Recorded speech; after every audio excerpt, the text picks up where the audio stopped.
Hello, Dexter Morgan.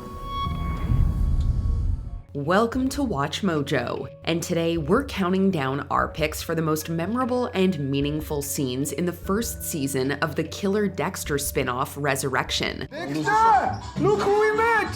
Hey! Supplies, hermano. Tread carefully as you may catch major spoilers. Number 10, Dexter Resurrects. New Blood ends with Dexter accepting his fate as he's shot by his own son, but Original Sin reveals that fate has different plans.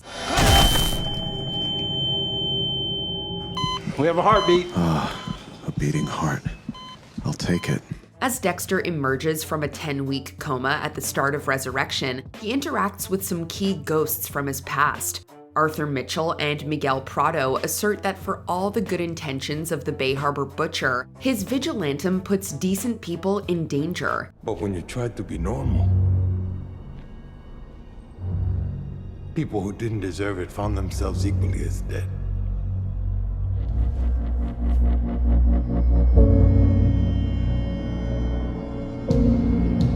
Then Harry Morgan and James Dokes come to represent the two very different forms of justice that drive Dexter.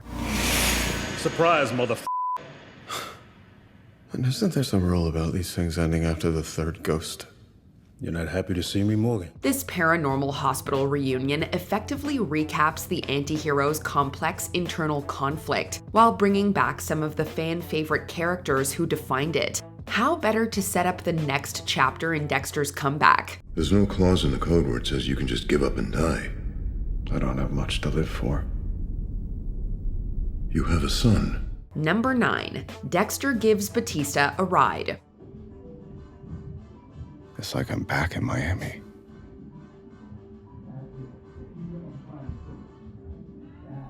Batista. Dexter and Harrison come home to find Angel Batista, apparently excited to catch up with an old friend. Really, he wants Dexter to drive him to his hotel so they can discuss the Bay Harbor Butcher. This conversation has been 19 years coming, and it's anything but friendly. I'm only gonna say this once. Stay away from me. From my house. My family.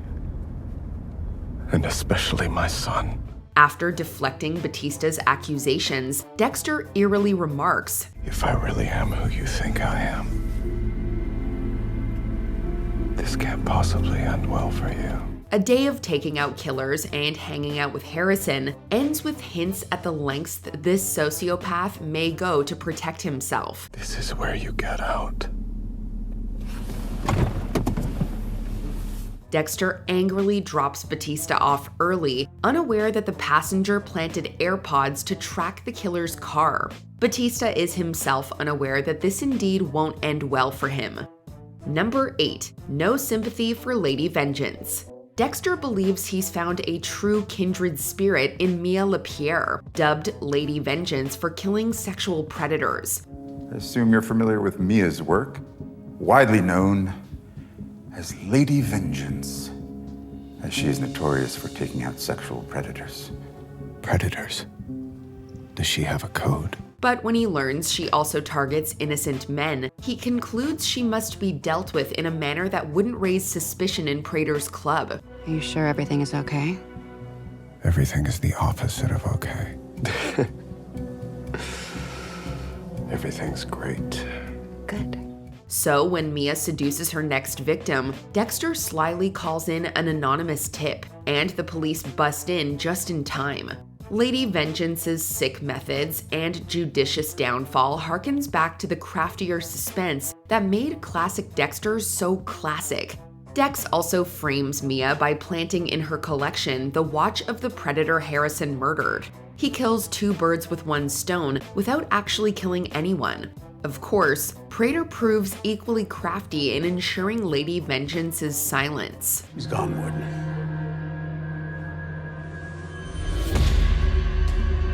I'm sorry, sir. Number 7, Blessing's Burden.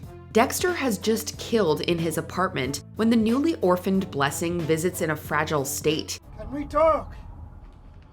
Just a minute. After cleaning up the mess, Dexter patiently listens to his friend's story. Blessing reveals he was a child soldier in Sierra Leone, making the death of the mother who saved him even more devastating. My mother was more than the things she did for me.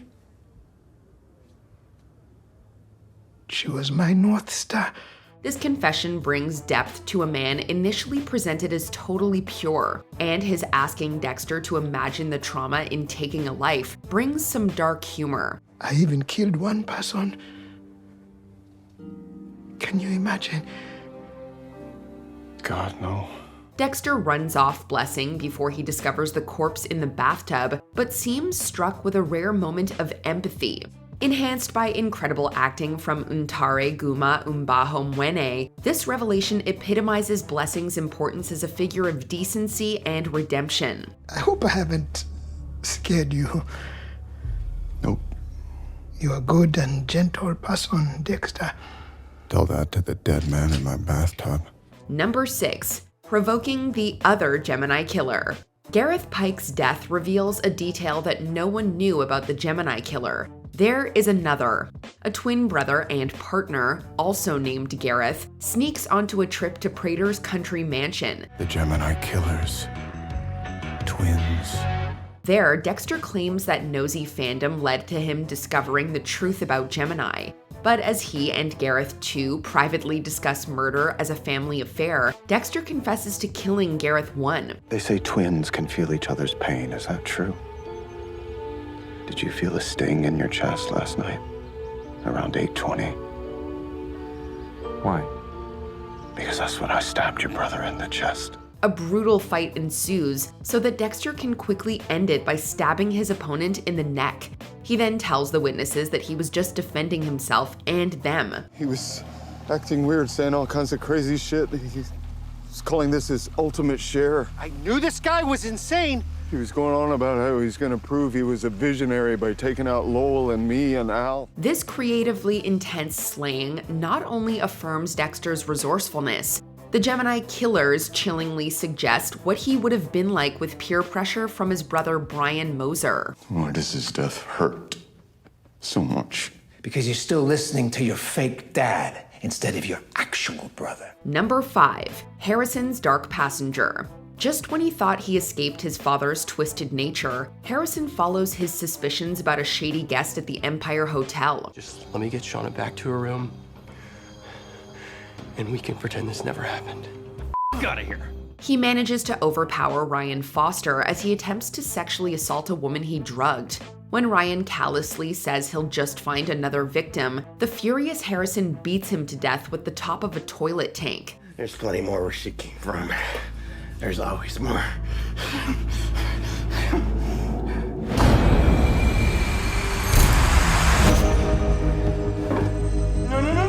The impulsive vigilante then rushes to clean up his first murder. It's a shocking, even heartbreaking twist in Harrison's journey to control his urges. Fantasizing about stabbing a sleazy landlord in the eye further displays how difficult this will be. She sounds like a bad mom to me. Doesn't pay her rent, doesn't take care of her kid. Tell her to start taking some... But Harrison's guilt over putting down a monster sows hope that it's not too late to turn his life around. Number 4. Prater opens up. During the country getaway, the man believed to be Red Schmidt is at least honest with the killers about their shared struggles with secrecy. Don't get me wrong. Feeding my dark passenger gives me pleasure. But after my victims take their last breath, I feel unbearable sadness. Because that brief moment when I'm completely myself is over. Prater is so moved by this speech that he privately explains his tragic past to Dexter. After the billionaire venture capitalist lost his parents in a car crash, he visited the other driver in prison and discovered he was secretly a serial killer. Then he confessed to me. I've killed before. He was the first serial killer that ever shared his story with me. The two formed a bond that sparked Prater's obsession with murder. He then shares his first serial killer trophy, a letter from that unlikely friend. It's the first letter he ever wrote to me. My first trophy. My most precious. This compromising moment of vulnerability exposes the powerful Prater as a deeply burdened, still disturbed man. Dexter relates to his trauma, but there's something uniquely dark about Prater. No. Red. The truth is never boring. No. You'll never know what it may spark in someone. Number 3. Dexter Discovered. Batista's obsessive pursuit of Dexter inevitably leads him to Leon Prater. Thus, the Dark Passenger is revealed to be the Bay Harbor Butcher. I know exactly who you are.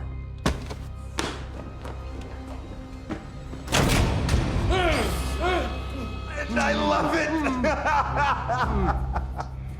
it! Angel, you just couldn't let go. Dexter is then at Prater's home with an ultimatum: kill Batista on the table, or be killed by Charlie with him. I will be your Medici to your Bay Harbor Butcher. Bay Harbor Butcher. Just saying it out loud. Bay Harbor Butcher. Oh, it gives me goosebumps. The Vigilante instead frees his old friend, who proceeds to attack the wrong guy in a rage. We were partners once. Maybe we can be partners again.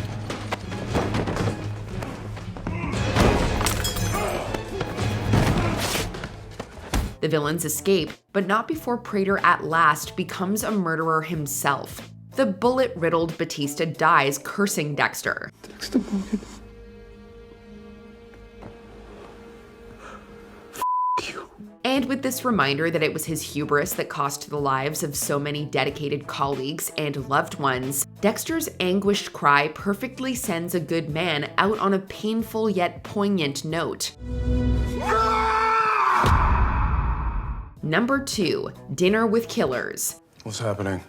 Time for the highlight of the evening. Going through Red Schmidt's stuff after the kill, Dexter discovers an invitation to a club for like-minded individuals. And so he poses as the Dark Passenger to infiltrate a secret society run by billionaire serial killer connoisseur Leon Prater. I am so thrilled you accepted my invitation. I didn't know what to expect given your elusive identity. Lady Vengeance, the Tattoo Collector, Rapunzel, and the Gemini Killer all bring unique quirks to a lavish dinner party. Apologies. Had trouble attaining a ride share. You have anything to do with that, Red? Gareth! He's the Gemini Killer. Hey, buddy, catch us up on your year. I'd rather not. They also bring gory stories that remind the Vigilante of the dangers and opportunities he's walked into. It's the first time in a long time that the Dexter franchise has really explored the mind of a new killer, never mind 4. As chilling as anything to Dexter is how much he connects with these monsters, as he proceeds to hunt them with caution. This is usually the part where people start screaming and begging for their lives. Yeah, well, I've been on the other side of this long enough to know when it's inevitable.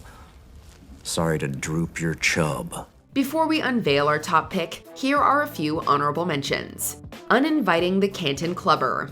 Charlie reveals her ruthlessness when an inquisitive killer threatens to go to the police. How did you? Where did you? You know where. Up in your attic, behind the Christmas decorations. Wallace at work. There's a lot of lively irony to the stoic detective checking a crime scene to the Bee Gees. Dexter and Harrison reconcile. A father vows to always protect his son, especially from becoming like him. Let me take that. Let me carry it for you.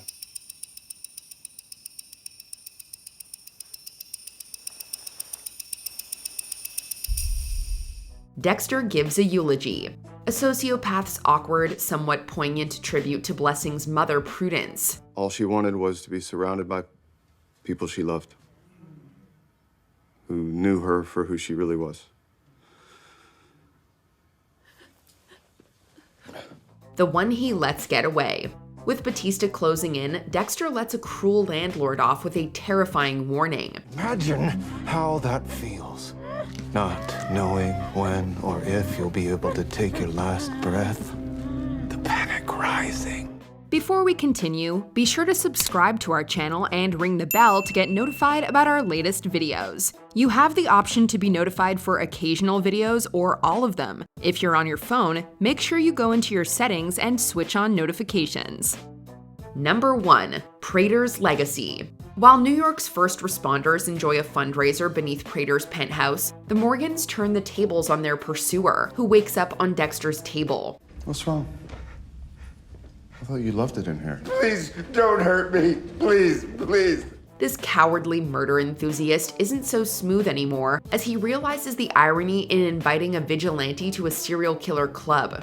Dexter is finally able to reconcile his bloodlust with his sense of justice as he observes Prater's monument to monsters. None of this would have happened if you just killed that cop when you were supposed to. Yeah, sorry to disappoint. I try not to kill good people. A serial killer with a conscience. A code given to me by my father. The supposed philanthropist is slain, knowing that this is what he'll be remembered for. To not even be commemorated in Dexter's blood slide box seals the poetry in Prater's downfall. Well, Dexter does take enough of his victim's stuff to make a getaway, knowing how eagerly we anticipate his meeting with Prater's old friends. I used to wish that I could be different. Normal. A life without my dark passenger. But who am I kidding? This is who I am.